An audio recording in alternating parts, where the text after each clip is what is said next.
Tiago, capítulo 2. Glória a Deus. Tiago, capítulo 2, irmão, ele pode ser de um grande consolo para todos nós. E, sobretudo, também ele nos dá diretrizes para a gente poder conviver com os irmãos. Além de pregar o Evangelho, além de cantar sobre Jesus, além de virmos à igreja, existem atribuições que nós, que nos dizemos crentes, devemos cumprir. Não é cumprir algo para ser salvo, mas porque eu fui salvo, eu vou cumprir. É um processo natural, uma consequência. Tal como a consequência de você ir para a academia é você ficar magro ou forte. Da mesma forma que a consequência de andar com Jesus, entregar os seus caminhos para Ele, é agir como Jesus, é amar como Jesus, é caminhar como Jesus. É uma consequência, não é uma, vamos falar, eu não preciso forçar algo que deve ser natural. Eu e você devemos apresentar frutos diante do Senhor. A nossa fé, ela deve apresentar frutos. E o fruto, meu irmão, quando uma árvore ela tem que dar um fruto, ela dá. Ela não precisa que chegue o dono dela, aquela árvore que está na terra daquele dono, ele não precisa chegar para aquela e falar, árvore, dá fruto. Porque é um processo natural da árvore dar fruto. É um processo natural de quem se diz cristão, de quem caminha com Jesus, dar o fruto como Jesus. Natural. E aqui, Tiago está alertando a igreja. Ele vai começar falando sobre a acepção de pessoas. E depois ele vai finalizar no capítulo 2, a gente vai acompanhar, falando sobre a fé. E a fé sem obras é morta. Então tem como sim. A fé, ela pode se salvar, ou ela pode te condenar. Porque se você tem fé, mas não tem obras, na verdade você não tem fé. Então, a falsa impressão de que somente a fé, eu falar publicamente, eu anunciar publicamente que eu creio em Jesus, somente ela, não vai ser suficiente. Porque o que vai contar, meus irmãos, são as nossas atitudes. O que vai contar é como está o nosso coração. O que vai contar é como que a gente vai agir a partir do momento que a gente tem um encontro com Jesus. Porque essa atitude, essa ação que a igreja demonstra para a sociedade, que verdadeiramente prova o fruto que a igreja carrega. Amém? Então nós vamos começar lendo no capítulo 2. Meus irmãos, não tenhai a fé em nosso Senhor Jesus Cristo, Senhor da glória, em acepção de pessoas. Se portanto entrar na vossa sinagoga algum homem com anéis de ouro nos dedos, em trajos de luxo, e entrar também algum pobre andrajoso, e tratardes com deficiência o que tem os trajos de luxo, e lhe disseres, tu assenta-te aqui em lugar de honra, e disseres ao pobre, tu fica ali em pé, ou assenta-te aqui embaixo do estrado dos meus pés, não fizestes distinção entre vós mesmos, e não vos tornastes juízes tomados de perversos pensamentos? Eu vou ler ali. Ouvi, meus amados irmãos, porventura não escolheu Deus aos pobres deste mundo, para serem ricos na fé, e herdeiros do reino que prometeu aos que o amam? Mas vós desonraste o pobre. Porventura não vos oprimem os ricos e não vos arrastam aos tribunais? Porventura não blasfemam eles o bom nome que sobre vós foi invocado? Todavia, se cumprirdes conforme a Escritura, a lei real, amarás ao teu próximo como a ti mesmo, bem fazeis. Mas se fazeis acepção de pessoas, cometeis pecado, e sois redarguidos pela lei como transgressores. Porque qualquer que guardar toda a lei e tropeçar em um só ponto, tornou-se culpado de todos. Porque aquele que disse, não cometerás adultério, também disse, não matarás. Se tu, pois, não cometeres adultério, mas matares, estás feito transgressor da lei. Assim falai e assim procedei, como devendo ser julgados pela lei da liberdade. Porque o juízo será sem misericórdia sobre aquele que não fez misericórdia. E a misericórdia triunfa sobre o juízo, até aí momentaneamente. Tiago está ensinando para a igreja um mandamento muito precioso. A gente hoje aqui, existem vários locais que tem igreja. Existem bairros mais nobres que tem igreja. E existem bairros também que são mais pobres, mais periferias, que também tem igreja. Nesse caso aqui, a sinagoga judaica, a sinagoga era um povo só reunindo no mesmo lugar ali, todo mundo junto. O povo da cidade inteira reunia no mesmo lugar. Então eles se esbarravam nessas situações, de ter uma pessoa que era muito pobre e de uma pessoa que era muito rica, sentada uma do lado da outra. Só que qual que é o fundamento, irmão? Sempre que você for ler a Bíblia, se pergunte, o que Deus quer falar? Sempre que você for ler a Bíblia, se pergunte, qual que é o princípio que Deus quer estabelecer? Não é somente, literalmente, porque nem sempre a gente vai se deparar com pessoas muito pobres entrando na igreja, e também nem sempre a gente vai se deparar com pessoas bilionárias, milionárias entrando por essas portas.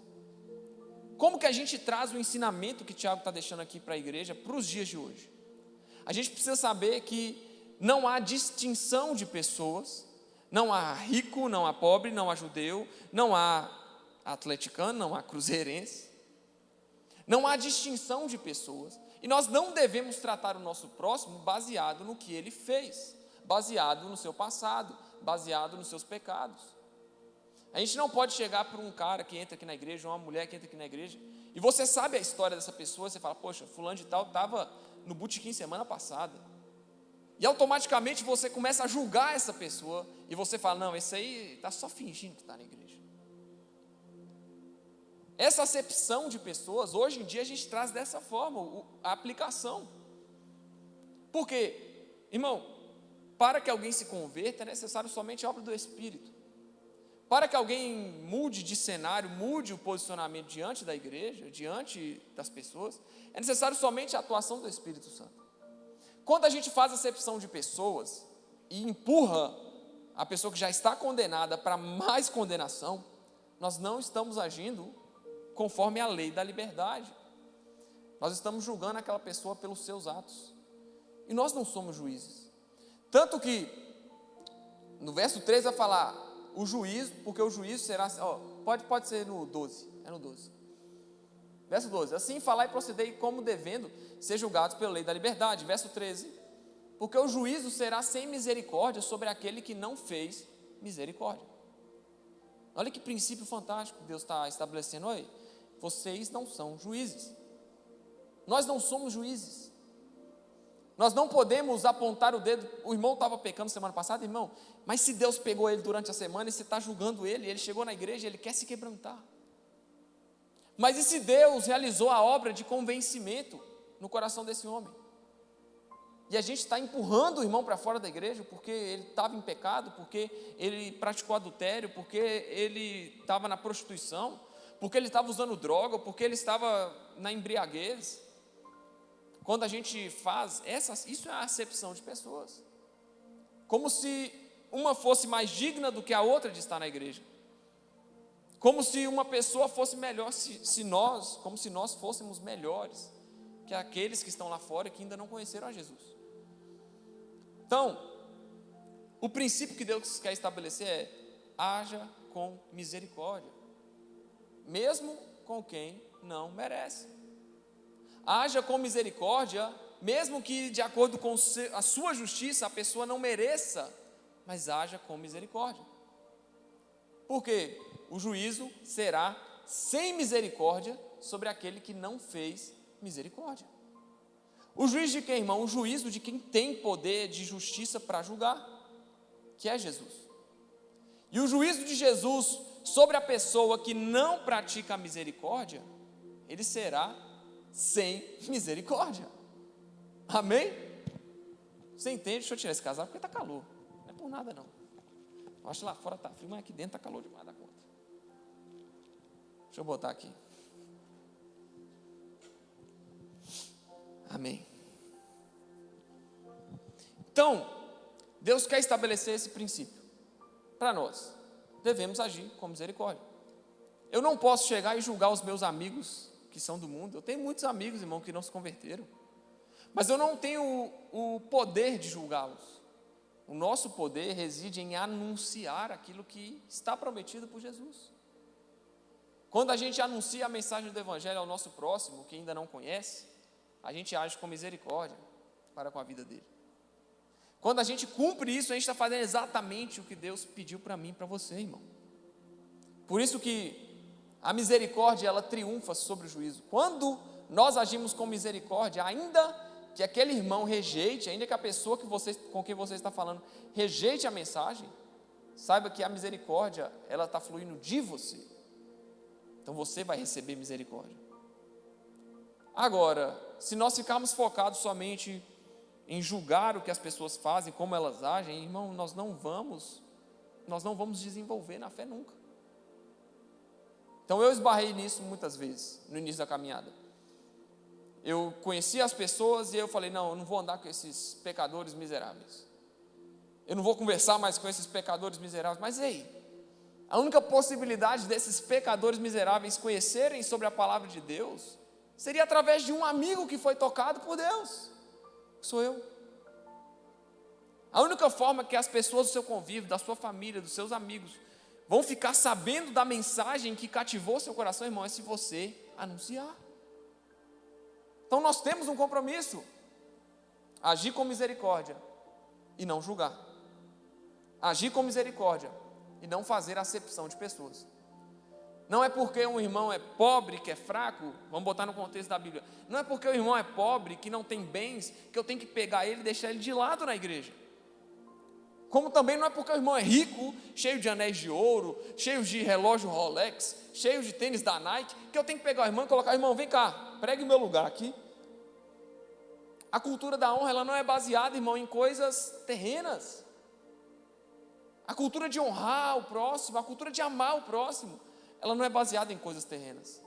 Por isso que Deus unificou para si um só povo.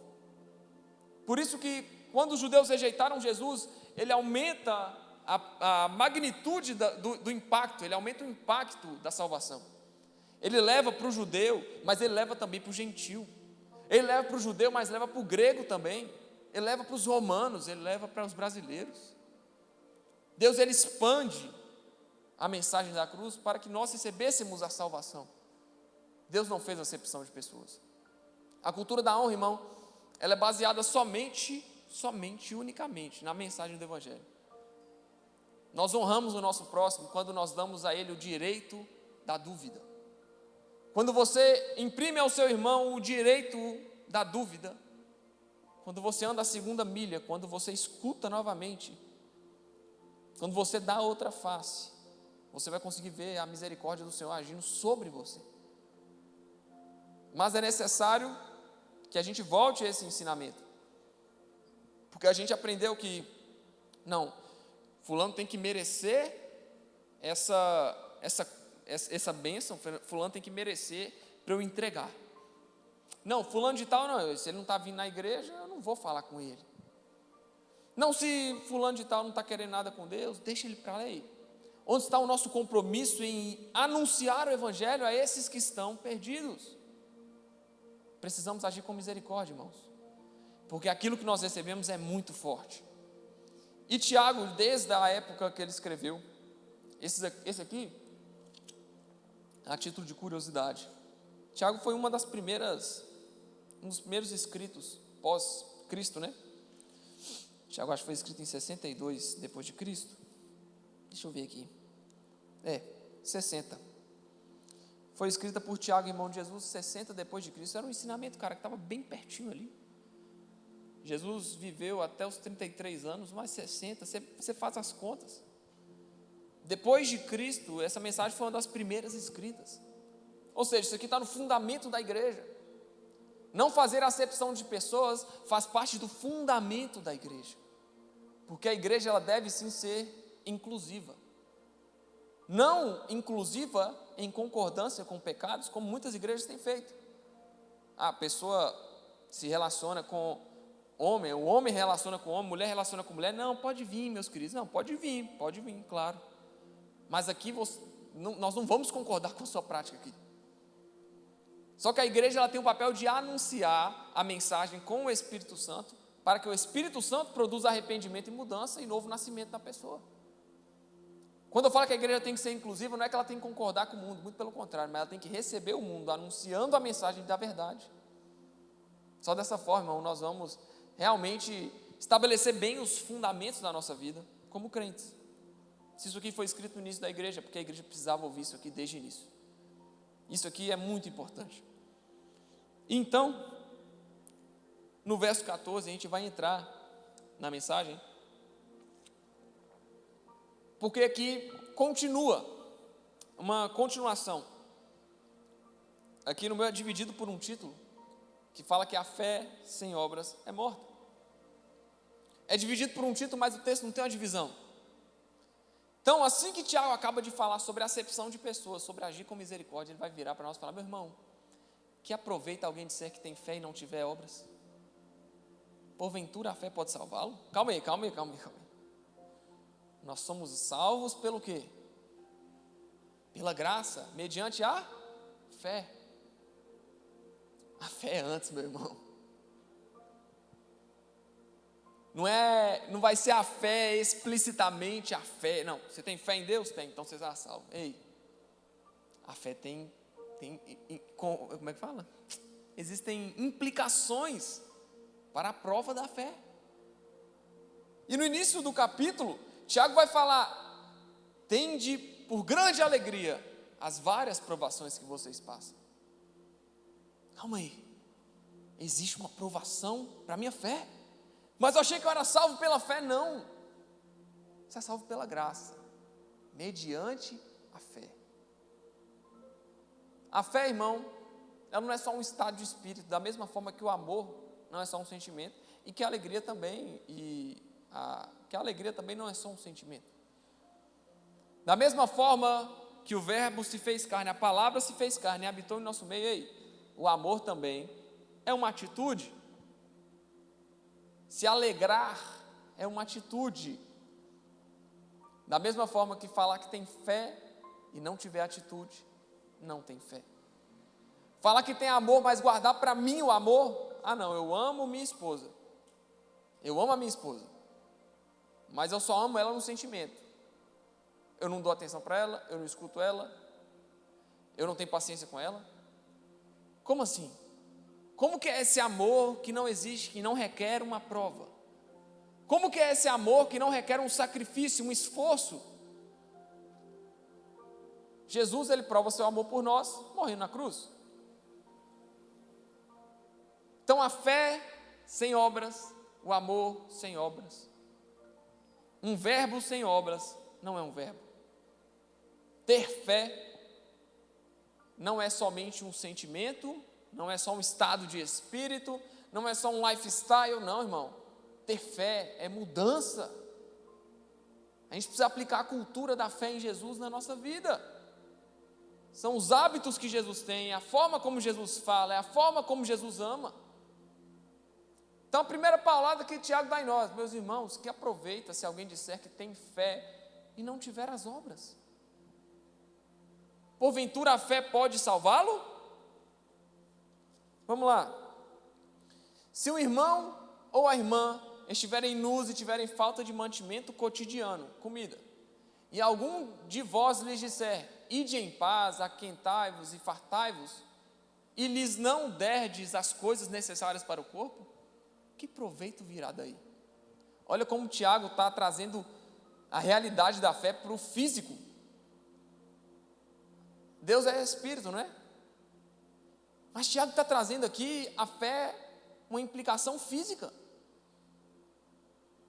O irmão está com fome, o irmão está com frio, o irmão está sem alimento, está sem água, está sem mantimento básico. De que adianta você falar: irmão, vai com Deus, olha, vem cá, deixa eu orar por você, vou orar e... Ei, Tiago está falando: não, vocês não podem fazer isso. Que proveito virá se vocês não derem os mantimentos para essas pessoas que necessitam? É uma atitude física, meus irmãos. É uma atitude física. Não espiritual, que você vai transcender e vai virar um anjo e bater na asa. É dia a dia. É no dia a dia. nas pequenas coisas. A gente demonstra a nossa fé em Jesus, irmão, se realizarmos e andarmos nas obras que Ele preparou para a gente andar. Você acha que Jesus veio nessa terra para os judeus e chegou e ficou lá no Santo dos Santos, na época lá com o povo, ou no lugar santíssimo? Você acha que Ele ficou lá na sinagoga o dia todo lá só expulsando demônio e nem aí com as pessoas? Não, irmão, Jesus foi andar nas ruas. Jesus saiu. Por isso que o judeu fica doidão. Ué, esse aí é o Cristo? Jesus andando na rua curando todo mundo, meu amigo. Ué, calma aí, esse é o Cristo? É esse, é Ele. Mais humano que eu e você. Mais humano que nós. Porque Jesus sabia que existia essa barreira, e aqui é um ensinamento pós-Cristo. Esse é um ensinamento pós-caminhada de Jesus na terra, 60 anos depois de Cristo. Esse é um ensinamento que veio depois, por quê? Porque já existia antes, todo ensinamento que a Bíblia tem é porque é necessário, é uma doutrina, né? Tiago estava doutrinando a igreja. Então Tiago escreve isso porque havia esse problema na igreja. A gente acha que isso aqui veio do nada, não veio não. Isso aqui era um problema que existia na igreja, acepção de pessoas. Jesus viu esse problema, e é por isso que ele não se resguardou a ficar somente na sinagoga esperando as pessoas virem. Ele foi. Ele não ficou sentado no banco da igreja esperando que pessoas com a alma perdida entrassem, pessoas com lepra, pessoas endemoniadas entrassem e fossem curadas, irmão. Ele foi ao encontro dessas pessoas na rua. Ele caminhou, ele se esforçou. No momento que começa o seu ministério, chega a galera para ele e fala: Jesus, sua mãe e seus irmãos estão lá fora. Sabe o que Jesus fala? Minha mãe e meus irmãos são aqueles que fazem a vontade do Pai. A minha mãe e os meus irmãos, a minha família, são aqueles que fazem a vontade do Pai. Calma aí, ele não fez acepção, ele não falou que quem fazia a vontade, minha família é quem faz parte do clube, sei lá o que, sei lá onde, de não sei onde. Não, quem faz parte é só quem faz, minha família é só os membros daquela igreja lá. Jesus não faz isso, irmão. Ele estabelece um simples fundamento: minha família é quem faz a vontade do Pai. Minha família é quem cumpre os mandamentos de Deus. A minha família, com quem eu tenho comunhão, com os meus irmãos, são aqueles que fazem a vontade do Pai. Jesus, ele age dessa forma porque ele entende que não é necessário somente dizer que tem fé, mas é necessário que a nossa fé produza frutos que mostrem a nossa fé. Simples, não é fácil. O pessoal fala que o evangelho é complicado, não é não. O mais difícil Jesus já fez, irmão. Então, se existe assim também a fé, isso. Se alguém disser, vai em paz. Não, calma aí. Haja no físico. Jesus não veio promover só uma mudança, irmão, para você falar em línguas, trocentas línguas estranhas. Jesus não veio promover uma mudança para você sapatear no fogo, ou plantar bananeira, ou ficar milionário ganhando um tanto de bênção, igual aquelas histórias que você escuta na rádio. Aquilo ali para mim não... Eu tinha uma barraquinha de vender água de coco. Aí não estava ganhando muito bem, estava com 50 milhões de dívida. Engraçado, né? Aí eu fui na igreja X, participei do movimento deles lá do não sei o quê. Hoje em dia tenho 3 carros, 5 coberturas e tenho mais de 100 milhões na conta. Rapaz, a cada história que você diz assim, rapaz, você tem certeza? Você está empreendendo em que país? Porque o Brasil não é fácil não, tá? Tem essas histórias aí malucas que você olha e você fala, mas para impressionar. Esse pessoal, ele faz essas propagandas para impressionar, mas deixa eu te falar, irmão, isso não impressiona Jesus não. Jesus impressiona com outra coisa. Jesus se impressiona com o evangelho vivido na prática. Não é ficar buscando uma riqueza milionária. Não, calma aí. Ei, dia a dia. A gente às vezes escuta essas mensagens doidas e fala, nossa, isso nunca vai acontecer comigo. Talvez nunca aconteça. Talvez Deus nunca abra uma porta para você de emprego milionário. Talvez Deus não te faça passar na faculdade. Talvez Deus não te faça passar num concurso. Talvez não. Talvez Deus não prospere seu negócio da forma como você pensou que ia acontecer. Talvez não. Talvez não, irmão. Deus é Deus.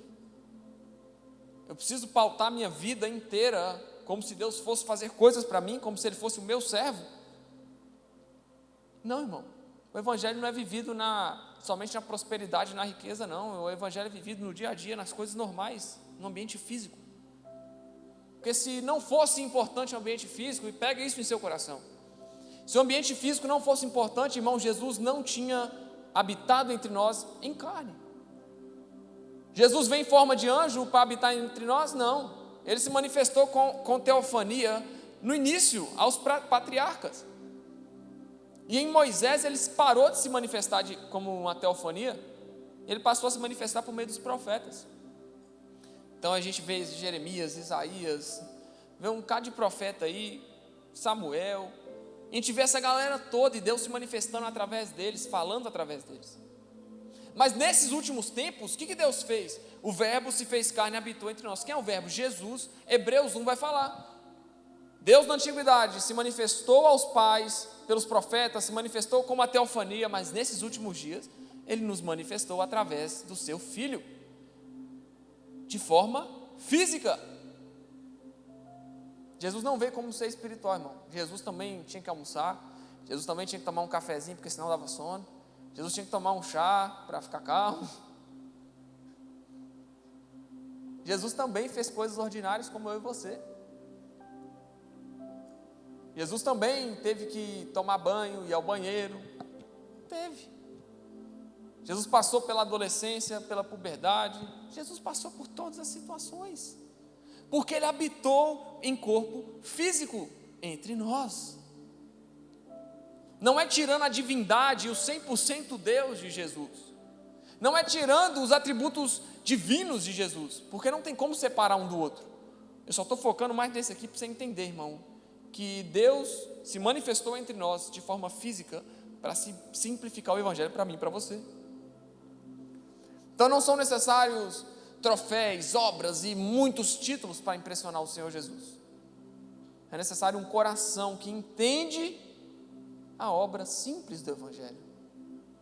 Seu irmão está com frio? Dê a ele o que vestir. Quer orar pelas pessoas que estão passando fome na rua? Se levante do seu conforto e vá entregar comida para eles na rua. Você quer ajudar as pessoas a conhecerem a Jesus? Saia do conforto da sua casa e vá às praças, vá às ruas e fale do amor de Jesus. Saia da sua zona de conforto e ore por uma pessoa. Ei, o Evangelho é simples, irmão. E ele se manifesta muito mais no campo físico que você pensa. Verso 17. Assim também a fé, se não tiver as obras, é morta em si mesma. Aqui não está falando que a gente é salvo pelas obras. Mas está falando que a fé que nos salva, ela vem acompanhada de obras. Se a nossa fé não é acompanhada de obras, então ela é uma fé morta. A sua fé pode ser morta. Se você não agir conforme diz que acredita. Se você não agir, não se posicionar conforme você proclama que se posiciona. Se eu falo que eu sou de Jesus, irmão, se eu falo que eu conheço Jesus, se eu falo que eu sou cristão, ei, o peso é diferente. O peso é diferente, porque eu não posso falar que eu sou crente e não agir como um crente. Eu não posso falar que eu sou de Jesus e não agir como Jesus. É natural.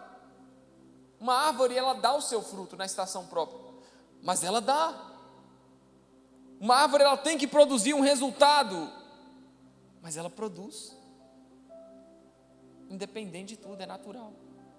Eu não vou fazer boas obras para ser salvo. Eu faço boas obras porque eu fui salvo. Eu não vou amar o meu próximo para que eu consiga algo de Deus em troca. Eu vou amar o meu próximo porque Deus me amou primeiro. Eu vou amar o meu próximo porque eu fui salvo no Senhor Jesus. Eu entendi que eu preciso agir com misericórdia e com graça com o meu próximo. Sobrenatural. Forte isso, né? Mas é simples também. O mesmo tanto que é forte, é simples. Verso 18. Mas dirá alguém: tu tens a fé e eu tenho as obras. Mostra-me a tua fé sem as obras, que eu te mostrarei a minha fé pelas minhas obras. Que fantástico, né? Você disse que crê em Jesus? Uma pessoa que pode ser que não conheça Jesus, que não está na igreja, que não está cumprindo uma agenda na igreja, ela pode manifestar Jesus melhor do que quem se diz cristão aqui na igreja. Por quê? Porque ela tem obra. Aí ela vai virar para o cara que fala que tem obra e fala: ei, você fala que tem obra, né? Ou você fala que tem fé, né? Ela vai virar para o cara que fala que tem fé e vai falar: me mostra a sua fé sem as obras, que com as minhas obras eu vou te mostrar no que eu acredito. Ou seja, não adianta falar que tem fé, irmão. Através do fruto, que aqui a gente entende por obras, mas você pode fazer o paralelo: fruto e obras. Fruto e obras, é a mesma coisa. Através das minhas obras, através dos meus frutos, eu vou te mostrar quem eu sou. E aqui Deus nos pega, porque o Evangelho ele não é somente dizer, ele é fazer. Já pensou se Deus falasse que amasse o mundo? A gente lê João 3,16. 3,16 é isso? Deus amou o mundo de tal maneira. Mas tem um porquê. Joga para mim, Brunão, rapidão. João 3,16, olha bem. Não, 3,16. Ah, tá, você botou. Porque Deus amou o mundo de tal maneira, tem um porquê, que agiu de uma forma. Ou seja, Deus amou o mundo de tal maneira, que deu seu Filho unigênito, para todo aquele que nele crê não pereça, mas tenha a vida eterna. O amor de Deus se manifesta. A graça salvadora de Jesus, o amor com que Deus nos amou, se manifesta em quê? Em Ele ter dado o seu Filho. Por que Deus me ama? Porque Ele deu o seu Filho, para que eu creia nele, através dele eu tenha a vida eterna. Por isso que Deus me ama. Essa é a prova do amor de Deus. Agora seria muito empírico a gente chegar e falar assim: ó, Deus te ama. Por que Deus me ama? Deus amou o quê? Ele não fala que Deus amou uma pessoa, fala que Deus amou o mundo. O mundo que o rejeitou, o mundo que pecou, as pessoas que vivem no mundo. Aqui a gente pode trazer as pessoas do mundo, né? Não o mundo físico, como montanhas, lagos, mares, peixes, etc. Deus amou o mundo, as pessoas que habitam no mundo, que o rejeitaram, que pecaram contra ele no Éden. Deus amou essas pessoas para que todo aquele que nele crê não pereça, mas tenha vida eterna. Deus manifesta o seu amor dessa forma. Então não adianta eu chegar e falar: ei, Deus te ama. Mas por que Deus me ama? A forma certa da gente evangelizar, irmão, é chegar e falar: Deus te ama, porque Ele deu o seu Filho, para que você creia nele e seja salvo. Para que você creia, e aí entra o ato da o quê? Da fé. Olha que fantástico de novo. Todo aquele que nele crê. Todo aquele que nele crê. Todo aquele que nele tem fé.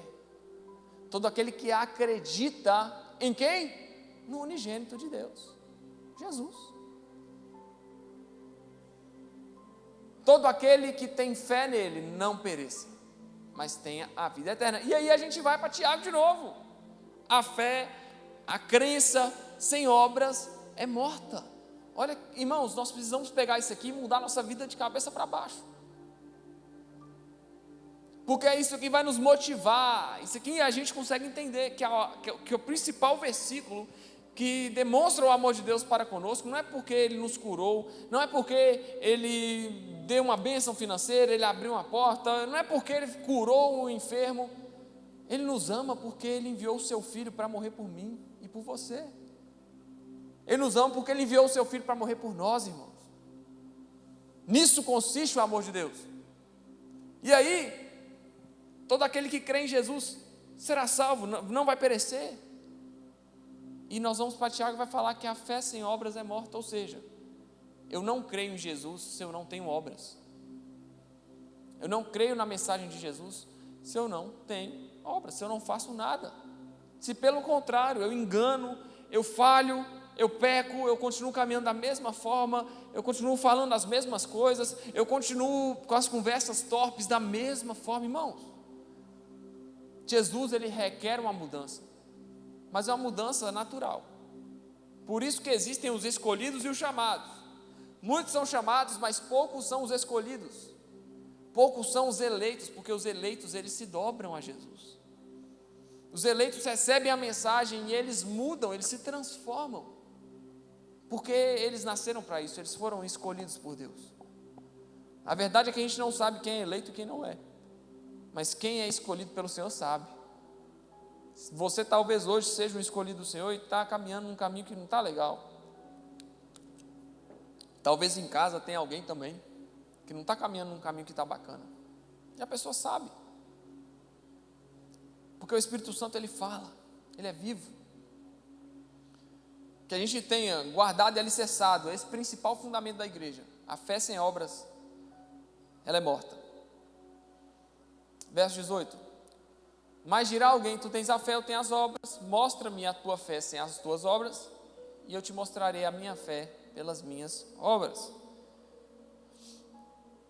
Tu crês que há um só Deus? Fazes bem. Também os demônios o creem e estremecem. Na minha versão está: crês tu que Deus é um só? Fazes bem. Até os demônios creem. Ou seja, Tiago está falando aqui, irmão, Tiago está falando aqui, você não se diferencia nada de um diabo se você fala que só tem um Deus, porque Satanás sabe. O que nos diferencia de Satanás, irmão, é as obras. Verso 20: mas ó homem vão, queres tu saber que a fé sem obras é morta? Não foi por obras que Abraão, o nosso pai, não foi justificado. Peraí, eu comecei lendo o meu e li naquele lá, eu baguncei o meio de campo todo. Porventura Abraão, o nosso pai, não foi justificado pelas obras quando ofereceu sobre o altar o seu filho Isaque? Bens, vê que a fé cooperou com as suas obras e que pelas obras a fé foi aperfeiçoada. E cumpriu-se a escritura que diz: e creu Abraão em Deus, e foi-lhe isso imputado como justiça, e foi chamado amigo de Deus. Até aí, momentaneamente. Abraão, irmão, o pai do quê? Da fé. Na época dos patriarcas, onde o povo tinha que, o sacerdote, ele tinha que chegar, pegar um cordeiro, sacrificar pelo pecado do povo. Uma vez por ano ele tinha que fazer isso. Na época que era necessário o derramamento de sangue, era necessário uma obra física aqui, ó. Está falando da fé. Abraão ele foi aprovado pela obra e pela fé. A obra que Abraão tinha, ela se uniu com a fé. Deus, eu creio no Senhor, e eu vou fazer o que o Senhor mandar.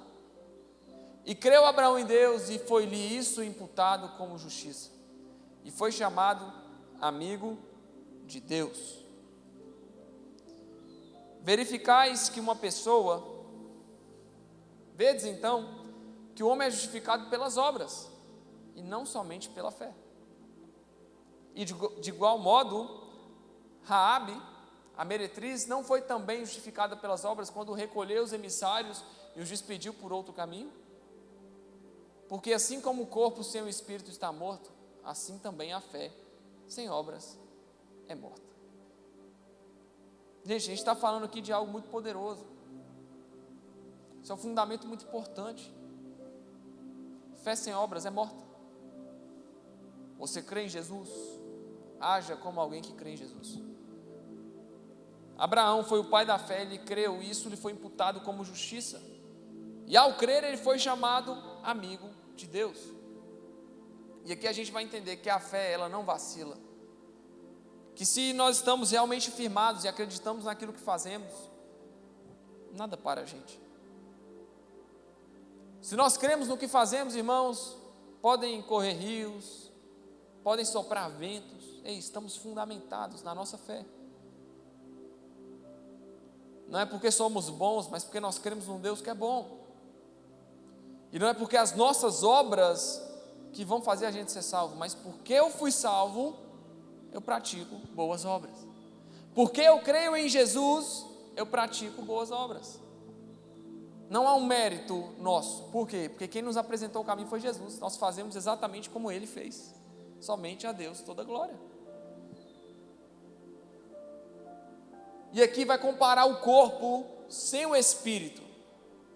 É morto, assim como também a fé sem as obras é morta. Irmão, tome muito cuidado para que na correria do dia a dia você se esqueça disso aqui e tenha sua fé morta. Prove o seu fruto. Tiago vai falar no início: tende por grande alegria quando vocês forem provados, porque a prova vai gerar, quer ver? Isso, o verso Tiago 1:2, rapidão, só para vocês entenderem o que Tiago falou e o que ele disse no início, tudo se completa, ó. Tende grande gozo quando cairdes em várias tentações ou passares por várias provações, sabendo que a prova da vossa fé produz paciência. E eu vou ler no meu. A provação da vossa fé, uma vez confirmada, produz perseverança. Eu estou falando isso.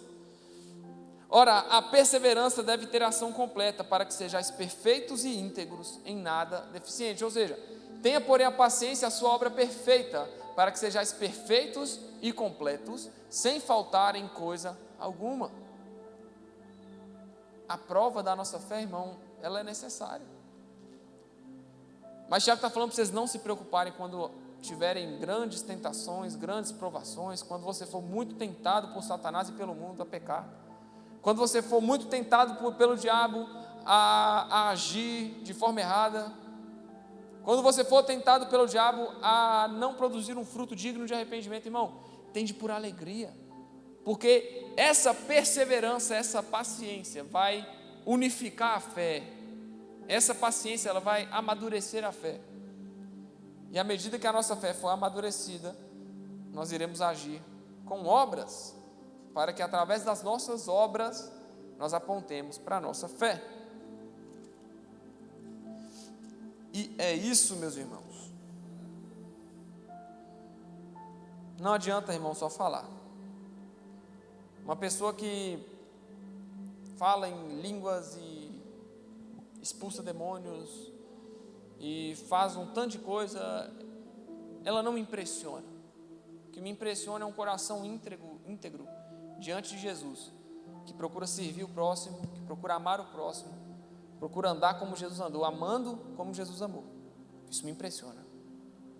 Porque no mundo caído, irmão, nós precisamos de pessoas que se parecem com Jesus. Porque numa sociedade que precisa ser restaurada pela palavra do Senhor Jesus, nós precisamos de embaixadores de Cristo. Porque de maluco aí falando em nome de Deus e falando que você tem que ficar ultramilionário para ser de Deus, já tem demais. Deus está à procura dos verdadeiros adoradores. Deus está à procura daqueles que vão subir o seu santo monte. Como diz no Salmo 24, quem subirá o santo monte do Senhor, quem vai permanecer? Somente aquele, como é que é? Puro de coração, que não entrega sua alma à vaidade, não jura enganosamente. Esse receberá do Senhor a bênção e a justiça do Deus da sua salvação. Salmo 24, 3. Salmo 24, 3. Quem subirá ao monte santo do Senhor? Quem há de permanecer no seu santo lugar? O que é limpo de mãos e puro de coração, que não entrega sua alma à falsidade, nem jura dolosamente ou enganosamente. Este obterá do Senhor a bênção do Senhor e a sua justiça, a justiça do Deus da sua salvação. Tal é a geração dos que buscam, daqueles que buscam a tua face, ó Deus de Jacó. Aqui está dizendo, quem vai permanecer no santo monte, no lugar do relacionamento, no lugar da intimidade com Deus? Aquele que for puro de coração, aquele que tem mãos limpas, não julga enganosamente, não entrega sua alma à vaidade. Percebe que existem obras? E as obras, irmãos, à medida que o nosso coração vai amadurecendo na presença de Jesus, à medida que eu e você vamos amadurecendo, nós naturalmente, vamos agindo mais parecidos com Jesus. Então que você continue, irmão, persevere, tenha paciência, porque nós não podemos deixar qualquer um que está aí no mundo com boas obras virar para nós e falar: olha, eu creio mais que você, porque você não faz. E nós temos acesso à revelação, então nós deveríamos fazer mais que eles. Não vamos deixar isso acontecer. Por isso eu quero te convidar a perseverar na oração, a perseverar buscando Jesus. E quando, irmão, as coisas estiverem difíceis, quando alguém chegar para você e te pedir para andar uma segunda milha, ande.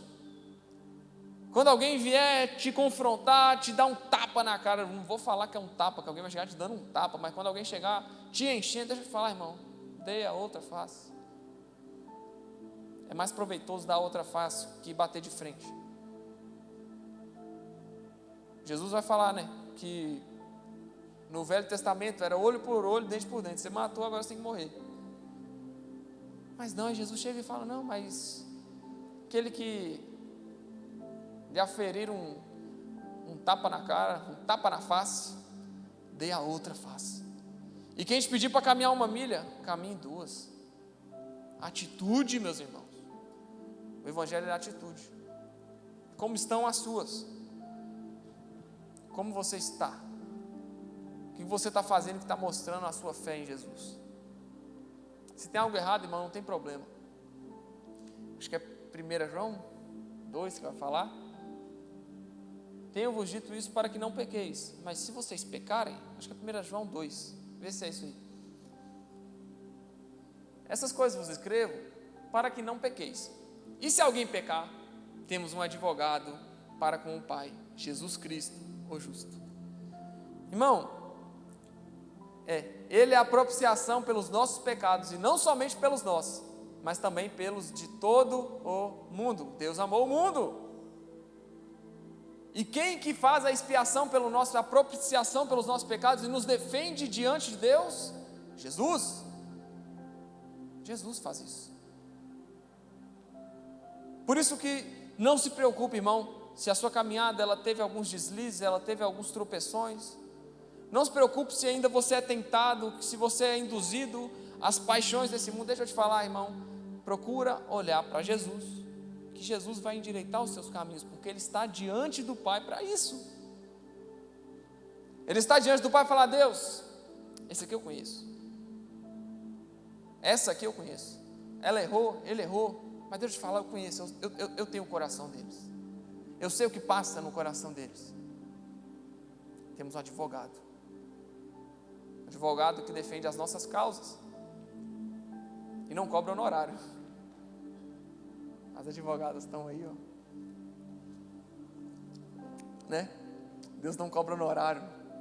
O AB do céu é de graça, irmão. Deus não paga anuidade. Ele defende de graça. Isso é bom, né? Pela graça. Por isso que não é necessário calma aí, Deus, eu vou me sacrificar aqui agora para o Senhor me perdoar. Não, irmão, de graça. Deus te perdoa de graça, porque é pela graça, por intermédio da fé. Eu creio em Jesus, eu alcanço a graça, e Ele me defende diante de Deus. Simples. Se eu não creio,